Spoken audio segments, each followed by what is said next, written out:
Cotonou s'est réveillé dans le chaos, mutin à la télévision, gouvernement silencieux, rue bouclée. Le président Patrice Talon affirme avoir déjoué un coup d'État, mais le doute plane. Entre putsch réel et manipulation politique, le Bénin est à la croisée des chemins. Ce dimanche 7 décembre 2025 pourrait bien marquer la fin d'une illusion démocratique. Ce dimanche 7 décembre 2025 restera gravé dans la mémoire du peuple béninois, et sans doute dans celle de toute l'Afrique. Ce matin-là, alors que Cotonou s'éveillait lentement, le pays a basculé dans une confusion totale. À la télévision nationale, des militaires sont apparus, l'air grave, déclarant la fin du régime du président Patrice Talon. Il annonçait la suspension de la Constitution, la fermeture des frontières, la dissolution du gouvernement. Leurs visages n'étaient pas familiers, leurs voix tremblaient, mais leurs mots portaient le poids d'une révolution. Pendant plusieurs heures, le Bénin entier a retenu son souffle. Puis, en milieu de journée, retournement de situation. Le ministre béninois des Affaires étrangères a publié une vidéo affirmant que le coup d'État avait échoué, que le président Talon était en sécurité, que l'armée nationale demeurait loyale au gouvernement en place. Depuis, la confusion est totale. À qui croire? Aux mutins qui ont parlé au nom du peuple? Ou au pouvoir qui affirme avoir tout sous contrôle? Dans les rues de Cotonou, les habitants ne savent plus que penser. Les réseaux sociaux bruissent de rumeurs, les quartiers sont bouclés, les forces de sécurité quadrillent la capitale. L'air est lourd, la peur et le doute s'entremêlent. Pour comprendre cette situation, il faut revenir aux faits. Aux premières heures du jour, un groupe de militaires s'est emparé de la télévision nationale. Se présentant comme le comité militaire pour la refondation, ils ont déclaré la destitution du président Patrice Talon. Selon leurs propos, ce coup d'État se voulait une réponse à la confiscation du pouvoir, à la corruption endémique et à l'emprise étrangère sur la souveraineté du Bénin. Quelques instants plus tard, des coups de feu étaient entendus dans plusieurs quartiers stratégiques de la capitale, notamment près du palais présidentiel et de la caserne de Guézo. Le signal des chaînes publiques a été coupé, les lignes téléphoniques perturbées. Pendant plusieurs heures, personne ne savait où se trouvait le chef de l'État. Mais vers midi, la situation semblait se renverser. Le gouvernement béninois a repris la parole, affirmant que le putsch avait été neutralisé et que les mutins étaient pourchassés. Les informations restent floues, contradictoires, parfois volontairement opaques. Des diplomates étrangers, notamment à l'ambassade de France, ont confirmé avoir entendu des tirs dans la matinée, mais refusent pour l'instant de commenter la situation politique. Le monde observe Cotonou dans un silence inquiet.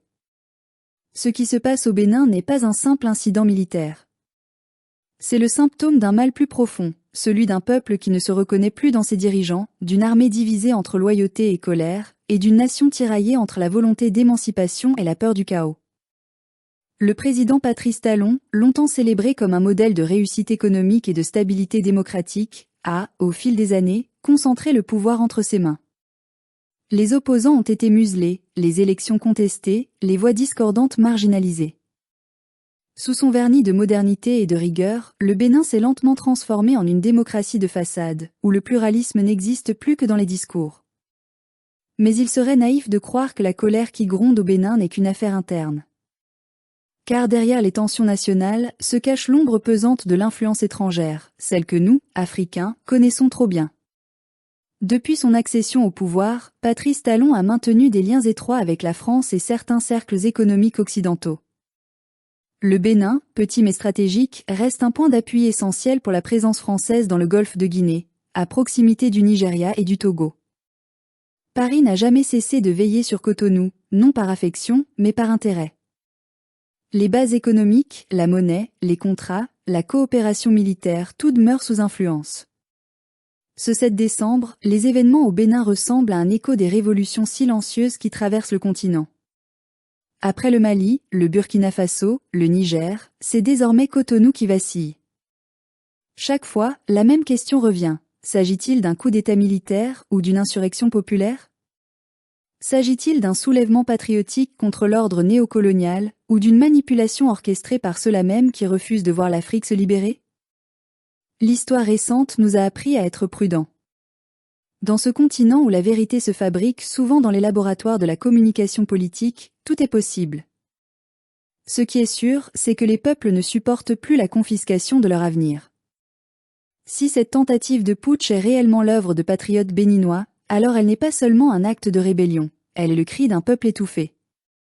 Un peuple qui refuse de rester spectateur de son propre destin. Les jeunes, les travailleurs, les militaires, tous ont vu leur pays devenir le théâtre d'un pouvoir froid, distant, parfois arrogant.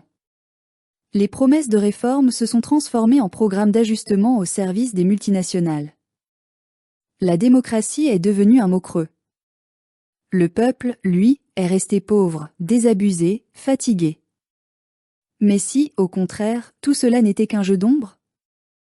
Si cette confusion n'était qu'un écran de fumée, un stratagème politique, un autocoup destiné à renforcer le régime, à justifier des arrestations, à rallumer la peur? Les exemples ne manquent pas sur le continent. En politique, le chaos est parfois une arme plus redoutable que les fusils. Il permet de réaffirmer le pouvoir, de resserrer les rangs, de neutraliser les voies libres. Quoi qu'il en soit, une chose est certaine, plus rien ne sera comme avant. Même si Patrice Talon reprend totalement le contrôle du pays, le ver est dans le fruit. La confiance est brisée. Le Bénin ne pourra plus se vanter d'être une vitrine démocratique sans que le monde n'y voie une illusion. La fragilité de ses institutions est désormais exposée au grand jour. Et surtout, le peuple béninois sait désormais qu'il n'est pas seul à vouloir le changement. L'Afrique entière observe. Ce qui se joue aujourd'hui à Cotonou n'est pas un simple événement national. C'est une étape de plus dans le combat panafricain pour la dignité et la souveraineté. Depuis des décennies, nos nations vivent sous le même schéma, une élite complice, des accords économiques iniques, des influences étrangères maquillées en partenariat. Mais les temps changent. De Bamako à Niamey, de Ouagadougou à Cotonou, le vent de la résistance souffle. Il serait vain d'espérer que la France, ou toute autre puissance occidentale, soutienne réellement les peuples africains dans cette quête de liberté. L'histoire récente nous l'a prouvé, quand un dirigeant obéit, on le qualifie de démocrate. Quand il résiste, on le renverse. Patrice Talon, malgré son image policée, a toujours su ménager ses alliés extérieurs. Il a protégé les intérêts étrangers, parfois au détriment des siens. Et c'est cela, précisément, que les peuples d'Afrique refusent désormais. Le Bénin est à un tournant de son histoire. Il peut redevenir un symbole de souveraineté, un phare pour une Afrique nouvelle, ou sombrer dans la répression et la peur. Tout dépendra du courage de ses citoyens, de la lucidité de son armée, de la capacité de ses dirigeants à entendre le cri de la rue. Car ce cri, même étouffé par la censure ou les balles, ne disparaîtra pas.